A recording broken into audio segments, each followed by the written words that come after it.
1.5 இயர்ஸாக பெருசாக வந்து சென்செக்ஸ் மூவ் ஆகலை.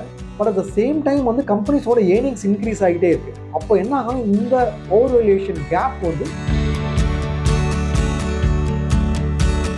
பட் மிட் கேப் எடுத்து பார்த்தீங்கன்னா குறைஞ்சிருக்கு, ஸ்மால் கேப் எடுத்து பார்த்தீங்கன்னா அதை விட குறைஞ்சிருக்கு.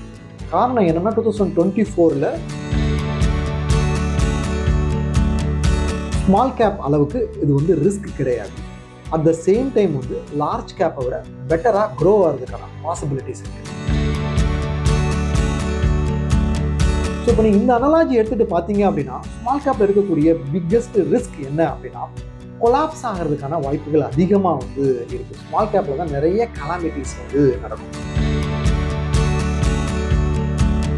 ப்ரைஸ் இங்கே தான் இருக்கணும், ஆனால் இங்கே இருக்குது. வேல்யூவேஷன் இங்கே இருக்குது, ப்ரைஸ் இங்கே இருக்குது. இந்த கேப்பை தான் நம்ம வந்து ஓவர் வேல்யூவேஷன் அப்படின்னு சொல்லி சொல்கிறோம்.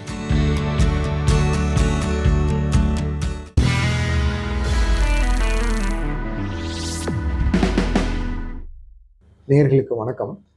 2026 மிட் கேப் ஃபண்ட்ஸ் மிட் கேப்பில் இன்வெஸ்ட் பண்ணுறதுக்கான ஆப்பர்ச்சுனிட்டிஸ் எப்படி இருக்குது அப்படின்றத நம்ம பார்க்கலாம். மிட் கேப் அப்படின்றது என்ன மாதிரியான ஒரு செக்மெண்ட் அப்படின்னு பார்த்தோன்னா, ஓவரால் ஸ்டாக் மார்க்கெட்டை ஃபர்ஸ்ட் இருக்கக்கூடிய டாப் 100 கம்பெனிஸ், லார்ஜ் கம்பெனிஸ் வந்து நம்ம லார்ஜ் கேப் அப்படின்னு சொல்லிடுறோம்.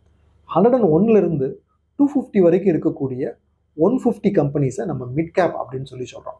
அதுக்கப்புறமா 251 500 வரைக்கும் இருக்கக்கூடிய கம்பெனிஸை ஸ்மால் கேப் அப்படின்னு சொல்கிறோம். ஸோ இப்போது லார்ஜுக்கும் ஸ்மாலுக்கும் நடுவில் இருக்கக்கூடிய இந்த 150 கம்பெனிஸ் தான் நம்ம மிட் கேப் அப்படின்னு சொல்கிறோம். இப்போது இந்த கம்பெனிஸோட ஸ்பெஷாலிட்டி என்ன அப்படின்னு நீங்கள் எடுத்து பார்த்தீங்க அப்படின்னா, ஸ்மால் கேப் அளவுக்கு இது வந்து ரிஸ்க் கிடையாது. அட் த சேம் டைம் வந்து லார்ஜ் கேப்பை விட பெட்டராக க்ரோ ஆகிறதுக்கான பாசிபிலிட்டிஸ் இருக்குது. நான் இதை எக்ஸ்பிளைன் பண்ணுறேன். உதாரணமாக லார்ஜ் கேப் அப்படின்றத நீங்கள் எடுத்துக்கிட்டீங்க அப்படின்னா, அது வந்து ஒரு ஸ்டூடெண்ட் ஹூ ஸ்கோரிங் 90% அப்படின்ற மாதிரி வச்சுக்கோங்க. மிட் கேப் அப்படின்றது ஸ்டூடெண்ட் ஹூ ஸ்கோரிங் 60% அப்படின்னு வச்சுக்கோங்க. ஸ்மால் கேப் அப்படின்றது ஸ்டூடெண்ட் ஹூ ஸ்கோரிங் 40% அப்படின்னு நீங்கள் வந்து வச்சுக்கலாம். இப்போது ஒரு நல்ல ஈஸியான கொஸ்டின் பேப்பர் இருக்கும்போது என்ன ஆகும் அப்படின்னா, அந்த 90% இருக்கிறவர் வந்து ஈஸியாக 99 100 வந்து ஸ்கோர் பண்ணுவார். நல்ல கொஸ்டின் பேப்பர் இருந்தால் கூட அவருடைய க்ரோத் அப்படின்னு பார்த்தீங்கன்னா 92 99 100 அப்படின்றது ஜஸ்ட் 10% க்ரோத்து தான். ஸ்மால் கேப் எடுத்துக்கிட்டிங்கன்னா 40 வாங்குறவர் வந்து 60 வாங்குவார். ஈஸியான கொஸ்டின் பேப்பராக இருந்ததுன்னா அவரை பொறுத்த வரைக்கும் அது 50% அப்ரிஷியேஷனாக வந்து இருக்கும். மிட் கேப்பை பொறுத்த வரைக்கும் 60 வாங்கிட்டு இருந்தவர் 75 வாங்கலாம். அவரை பொறுத்த வரைக்கும் அது 25% அப்ரிஷியேஷனாக வந்து இருக்கும். சரிங்களா? இதே இது எக்ஸாம் பேப்பர் டஃப்பாக இருக்குது அப்படின்னு வச்சுக்கோங்களேன்.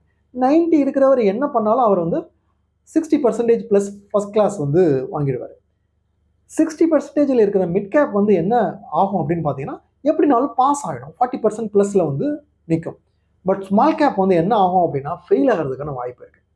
ஸோ இப்போ நீங்கள் இந்த அனாலஜி எடுத்துகிட்டு பார்த்தீங்க அப்படின்னா, ஸ்மால் கேப்பில் இருக்கக்கூடிய பிக்கெஸ்ட் ரிஸ்க் என்ன அப்படின்னா கொலாப்ஸ் ஆகிறதுக்கான வாய்ப்புகள் அதிகமாக வந்து இருக்குது. ஸ்மால் கேப்பில் தான் நிறைய கலாமிட்டிஸ் வந்து நடக்கும். லார்ஜ் கேப் பொறுத்த வரைக்கும் வந்து இருக்கும், அந்த கம்பெனிஸ் ஈஸியாக வந்து டவுன் சைடு வந்து ஆகாது. அந்த கம்பெனி வந்து ஃபெயிலியர் ஆகிறதுக்கான வாய்ப்புகள் குறைவாக தான் வந்து இருக்கும். At the same time further growth வந்து ரொம்ப ஸ்லோவாக வந்து இருக்கும். ஏன்னா ஏற்கனவே அவங்க டெவலப்டு கம்பெனியாக வந்து இருக்காங்க. எல்லா இடத்துலையும் மார்க்கெட் ஷேர் அவங்களுக்கு இருக்குது. சப்சிக்வெண்ட்டாக புதுசாக ஒரு இடத்துல மார்க்கெட் ஷேர் கிரியேட் பண்ணுறது அப்படின்றது பாசிபிலிட்டிஸ் இல்லாமல் வந்து இருக்குது. இதுதான் லார்ஜ் கேப்பில் இருக்கக்கூடிய ரிஸ்க். ஃபர்தர் க்ரோத் அப்படின்றது கம்மியாக இருக்கிறது ஒரு ரிஸ்க்காக வந்து இருக்குது. மிட் கேப் அப்படின்றது ஒரு கைண்ட் ஆஃப் ஒரு ஸ்வீட் ஸ்பாட் அப்படின்னு நம்ம வந்து சொல்லலாம். ஸ்மால் கேப் அளவுக்கு கொலாப்ஸ் நடக்கிறதுக்கான வாய்ப்பு ரொம்ப குறைவாக வந்து இருக்குது. பட் மிட் கேப் கம்பெனிஸ் ஏன்னா அந்த கொலாப்ஸ் ஆகிற ஸ்டேஜெல்லாம் தாண்டி அவங்களும் ஸ்மால் கேப்பாக தான் ஆரம்பிச்சிருப்பாங்க. ஒரு ஸ்டேஜில் இப்போ அவங்க மிட் கேப் ஆகிருக்காங்க. இங்கேருந்து ஃபர்தராக க்ரோ ஆகி அவங்க லார்ஜ் கேப்பாக ட்ரான்ஸேஷன் ஆகிறதுக்கான ப்ராபபிலிட்டி அதிகமாக இருக்குது. இந்த சிச்சுவேஷனில் இந்த மாதிரியான ஒரு ஸ்வீட் ஸ்பாட்டில் மிட் கேப் இருக்கிறதுனால மிட் கேப் வந்து ஒரு நல்ல இன்வெஸ்ட்மெண்ட் ஆப்பர்ச்சுனிட்டியாக இன்வெஸ்டர்ஸ் வந்து பார்க்கலாம். But at the same time mid cap யார் இன்வெஸ்ட் பண்ணலாம் அப்படின்னு பார்த்தீங்க அப்படின்னா, இப்போது ஒரு ஃபஸ்ட் டைம் இன்வெஸ்டரை பொறுத்த வரைக்கும் மிட் கேப் அப்படின்றது ஸ்லைட்லி ஒரு மாடரேட் ரிஸ்க் இருக்கக்கூடிய ஒரு இன்வெஸ்ட்மெண்ட் ஆப்ஷன் தான். அதனால் அவங்க வந்து ஸ்ட்ரெயிட்டாகவே மிட் கேப் ஃபண்டில் இன்வெஸ்ட் பண்ணுறதை அவாய்ட் பண்ணலாம். அதுக்கு பதிலாக ஒரு ஃப்ளெக்ஸி கேப் ஃபண்டில் இன்வெஸ்ட் பண்ணலாம். அல்லது ஏற்கனவே ஒரு லார்ஜ் கேப் ஃபண்டில் நான் இன்வெஸ்ட் பண்ணியிருக்கேன் அப்படின்னா தென் இப்போ நீங்கள் மிட் கேப் ஃபண்ட் கன்சிடர் பண்ணலாம். அல்லது மல்டி கேப் ஃபண்ட் கூட கன்சிடர் பண்ணலாம். ஏன்னா அதில் லார்ஜ் மிட் ஸ்மால் எல்லாமே பேலன்ஸ்டாக இருக்கிறதுக்கு வாய்ப்பு இருக்குது. ஸோ ஃபஸ்ட் டைம் இன்வெஸ்டரை பொறுத்த வரைக்கும் ஸ்ட்ரெயிட்டாகவே நீங்கள் மிட் கேப் ஃபண்டில் ஜம்ப் பண்ணுறதுக்கு பதிலாக ஒரு லார்ஜ் கேப், ஃப்ளெக்ஸி கேப் அதெல்லாம் வாங்கிட்டு அதுக்கப்புறமா நீங்கள் ஒரு மிட் கேப் ஃபண்டுக்கு போகிறதுக்கு நீங்கள் வந்து யோசிக்கலாம். ஸோ மிட் கேப் அப்படின்ற எக்ஸ்போஷர் வேணும் அப்படின்ற போது நீங்கள் ஸ்ட்ரெயிட்டாகவே மிட் கேப் ஃபண்ட் மூலமாக தான் வாங்கணும் அப்படின்ற அவசியம் இல்லை. ஏன்னா ஃப்ளெக்ஸி கேப் ஃபண்ட் அப்படின்றது என்டையர் 500 கம்பெனிஸ்லையுமே இன்வெஸ்ட் பண்ணுவாங்க. அதுலேயும் உங்களுக்கு மிட் கேப் எக்ஸ்போஷர் இருக்கும். மல்டி கேப் ஃபண்ட்லையும் உங்களுக்கு வந்து 25% மினிமம் வந்து மிட் கேப் எக்ஸ்போஷர் இருக்கும். ஸோ நீங்கள் அது மூலமாகவும் மிட் கேப் எக்ஸ்போஷர் எடுத்துக்கலாம். ஓவர் அண்ட் அபவ் தேட் நீங்கள் வந்து நெக்ஸ்ட் லெவல் ஆஃப் ரிஸ்க் எடுக்கணும் அப்படின்னு நினைக்கும் போது தனியாக நீங்கள் மிட் கேப் ஃபண்டில் இன்வெஸ்ட் பண்ணலாம். ஸோ மிட் கேப் ஃபண்ட் நான் சொன்ன மாதிரி ஹை ரிஸ்க்கும் இல்லை, ஸ்மால் கேப் மாதிரி. At the same time large cap மாதிரியான ரொம்ப கன்சர்வேட்டிவான இன்வெஸ்ட்மெண்ட்டும் இல்லாமல் அது ஒரு மாடரேட் ரிஸ்க் இருக்கக்கூடிய ஒரு ஃபண்டாக வந்து இருக்குங்க. 2026 மிட் கேப்பில் இன்வெஸ்ட் பண்ணலாமா அப்படின்னு பார்த்தீங்க அப்படின்னா தெரியும். 2024 சென்செக்ஸ் வந்து 85,000 லெவல் டச் ஆச்சு. அதுக்கப்புறமா மார்க்கெட் இறங்கி இப்போ திரும்பவும் 84,000 லெவல்லே தான் இருந்துகிட்ருக்கு. பட் மிட் கேப் எடுத்து பார்த்தீங்கன்னா குறைஞ்சிருக்கு, ஸ்மால் கேப் எடுத்து பார்த்தீங்கன்னா அதை விட குறைஞ்சிருக்கு. காரணம் என்னென்னா 2024 மார்க்கெட் ஹைலி ஓவர் வேல்யூடாக வந்து இருந்தது. அதனால் அதுக்கு முன்னாடி ஸ்மால் கேப் மிட் கேப் அதிக ரிட்டர்ன்ஸ் கொடுத்துட்டு வந்துட்டு இருந்தது.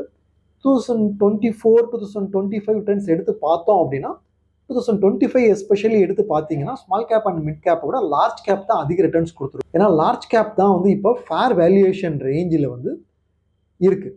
அதனால தான் 2025 compared to mid cap and small cap large cap positive returns கொடுத்துருக்கு அப்படின்றத நம்ம சொல்லலாம். பட் இப்போது இதோட நெக்ஸ்ட் லெவல் இண்டிகேட்டர்ஸ் பார்க்கும்போது என்ன இருக்குன்னா, over a period of time mid கேப்லையும் எக்ஸ்போஷர் இன்க்ரீஸ் பண்ணிக்கலாம் இன்வெஸ்டர்ஸ். ஏன்னா அதுவுமே கைண்ட் ஆஃப் அதில் இருந்த ஃப்ரோத் லெவல் குறைஞ்சிருக்கு, ஓவர் வேல்யூஷன் லெவல் குறைஞ்சிருக்கு அப்படின்றத நம்ம பார்க்கணும். ஓவர் வேல்யூஷன் லெவல் குறைஞ்சிருக்கு அப்படின்றத எப்படி சொல்லலாம் அப்படின்னா, டைம் கரெக்ஷன் அப்படின்ற ஒரு விஷயம் வந்து நடந்திருக்கு.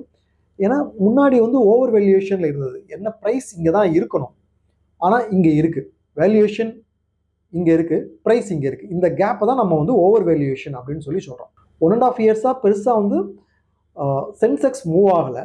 But at the same time வந்து கம்பெனிஸோட ஏர்னிங்ஸ் இன்க்ரீஸ் ஆகிட்டே இருக்குது. அப்போ என்ன ஆகும்னா இந்த ஓவர் வேல்யூவேஷன் கேப் வந்து குறைய ஆரம்பிக்குது. ஸோ அதனால் மிட் கேப்பும் இப்போ வந்து ஸ்லைட்லி வந்து ஒரு பையிங் மோட்குள்ளே வந்துட்டு இருக்கு அப்படின்றத சொல்லலாம். ஸோ லார்ஜ் கேப் மட்டுமே இன்வெஸ்ட் பண்ணிட்டு இருந்த இன்வெஸ்டர்ஸ், ஃப்ளெக்ஸி கேப் மட்டுமே இன்வெஸ்ட் பண்ணிட்டு இருந்த இன்வெஸ்டர்ஸ் ஆல்மோஸ்ட் லாஸ்ட் 1.5 இயராக இந்த ஃபண்ட்ஸ் தான் அதிகமாக இன்வெஸ்டர்ஸ் இன்வெஸ்ட் பண்ணிட்டு இருந்த ஃபண்டாக இருக்குது ஈக்விட்டி கேட்டகரியில்.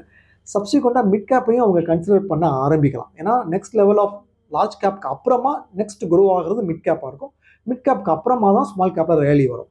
ஆல்ரெடி வந்து ஒரு இன்ட்ரெஸ்ட் லார்ஜ் கேப்பில் கிரியேட் ஆகிருக்கு. அதனால தான் பாசிட்டிவ் ரிட்டர்ன்ஸ் நம்ம லார்ஜ் கேப்பில் பார்க்குறோம். Next level of interest mid கேப்பில் வர்றதுக்கு வாய்ப்பு இருக்குது. ஸ்லோவாக இன்வெஸ்டர்ஸ் வந்து 2026 மிட் கேப்லேயும் எக்ஸ்போஷர் இன்க்ரீஸ் பண்ணிக்கலாம். மிட் கேப்பில் வந்து ஒரு இன்வெஸ்டர் எவ்வளவு இன்வெஸ்ட் பண்ணலாம் அப்படின்னு நீங்கள் பார்த்தீங்க அப்படின்னா, நமக்கு ஏற்கனவே என்ன அலோகேஷன் இருக்குன்றது பார்க்கணும். நீங்கள் ஃப்ளெக்ஸி கேப்பில் மல்டி கேப்லலாம் இன்வெஸ்ட் பண்ணியிருக்கீங்க அப்படின்னா ஆல்ரெடி அதில் ஒரு சம் மிட் கேப் எக்ஸ்போஷர் வந்து இருக்கும். எவ்வளவு இருக்குது அப்படின்றத நீங்கள் வந்து பார்த்துக்கணும். ப்ளஸ் உங்களுக்கு ரிஸ்க் டேக்கிங் அப்பிடைட் என்ன இருக்குது அப்படின்றதையும் நீங்கள் பார்க்கணும். நீங்கள் ஒரு கன்சர்வேட்டிவ் இன்வெஸ்டராக இருக்கீங்க அப்படின்ற போது வந்து ஜென்ரலாக ஒரு 50% லார்ஜ் கேப்பு, ஒரு 25% மிட் கேப், இன்னொரு 25% ஸ்மால் கேப் அப்படின்ற மாதிரி நீங்கள் வந்து இன்வெஸ்ட் பண்ணலாம். நீங்கள் வந்து ஒரு மாடரேட் இன்வெஸ்டர் அப்படின்ற போது வந்து ஒரு 33% லார்ஜ், 33% மிட், 33% ஸ்மால் அப்படின்னு சொல்லி வைக்கலாம். அக்ரெசிவ் இன்வெஸ்டர்ன்ற போது இன்னும் வந்து லார்ஜ் கேப் எக்ஸ்போஷரை குறைச்சிட்டு mid and small cap increase பண்ணலாம். நீங்கள் ஜென்ரலாக வந்து ஒரு மாடரேட் ரிஸ்க் ப்ரொஃபைல் இருக்கக்கூடிய இன்வெஸ்டரை பொறுத்த வரைக்கும் 33 1/3 வந்து நீங்கள் வந்து மிட் கேப்பில் வச்சுக்கலாம். பட் 1/3 மிட் கேப்னா ஸ்பெஷலிஸ்ட் மிட் கேப் ஃபண்டை மட்டுமே எடுத்துக்கக்கூடாது. நீங்கள் ஃப்ளெக்ஸி கேப் மல்டி கேப்லையும் எவ்வளவு மிட் கேப் எக்ஸ்போஷர் இருக்குன்றதை பார்த்துட்டு அதுக்கேற்ற மாதிரி நீங்கள் மிட் கேப் எக்ஸ்போஷர் வச்சுக்கணும். நீங்கள் டாக்டிக்கலாக வந்து லாஸ்ட் இயர் ஃபுல்லாகவே நீங்கள் வந்து லார்ஜ் கேப்பில் தான் இன்வெஸ்ட் பண்ணியிருக்கீங்க, இப்போ தான் நீங்கள் மிட் கேப் எக்ஸ்போஷர் ஸ்டார்ட் பண்ண போகிறீங்க அப்படின்ற போது வந்து ஸ்லோவாகவே ஸ்டார்ட் பண்ணுங்கள். ஏன்னா மிட் கேப்க்கு நீங்கள் ஒரு அக்கஸ்டம் ஆகணும். அந்த ரிஸ்க் எப்படி இருக்க போகுதுன்றது நீங்கள் பார்க்கணும். அப்படின்ற போது ஸ்லோவாகவே நீங்கள் இன்க்ரீஸ் பண்ணலாம்.